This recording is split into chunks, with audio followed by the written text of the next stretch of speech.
Hello again. It wasn't until relatively recently taken for granted in Britain that the proper way to deter violence was to inflict pain on those who attacked other people physically.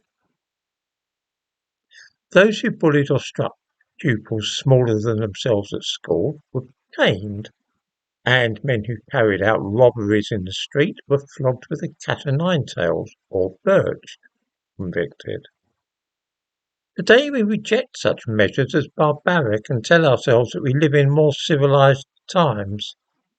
Older people, though, observing the robberies and mass looting of shops under the threat of violence, the stabbings and assaults which are now commonplace, do not feel that the streets of our cities and towns are actually more civilized than was once the case. Quite the opposite, in fact. It looks to them as though the civilization is declining and a wave of barbarism is engulfing the nation. In other words, we may well have made our penal system more civilized, but there has been a corresponding decline in civilized behaviour among some elements of the general population.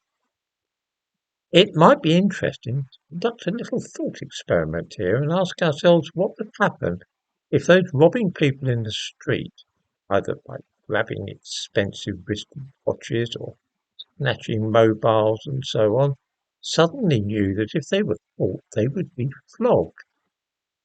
As things stand, there's an excellent chance of muggers and those who brandish knives in the street not being sent to prison at all, even if they're caught. They're usually given a suspended sentence or probation or some other easier option. Does anybody think that it would make a difference if they knew that if they were caught, then pain would be inflicted upon them? Or would it make no difference to how such people conducted themselves? Are the Liberals and do-gooders right, and that such a course of action would be worse than the evil it was meant to tackle? Do savage punishments actually deter crime? I'm proud to say that in the countries where there are really harsh punishments, certain crimes which incur those penalties are vanishingly rare. In a Middle Eastern country which amputates hands for theft, for example, the shopkeepers in the street of the goldsmiths can leave their premises unlocked and know that they will come back from lunch and find that nothing has been stolen. In another country, rape is punished with castration, and surprisingly enough, very few men feel inclined to commit that particular crime. So perhaps if we had amputated hands for theft in this country, it might reduce the incidence of theft and robbery. Does anybody seriously think that people would carry on stealing things as often as before? I don't say that we should do such a thing, you understand. I'm just considering the idea of fierce punishment. Give an example closer to home. The Isle of Man was birching hooligans and vandals as late as 1976.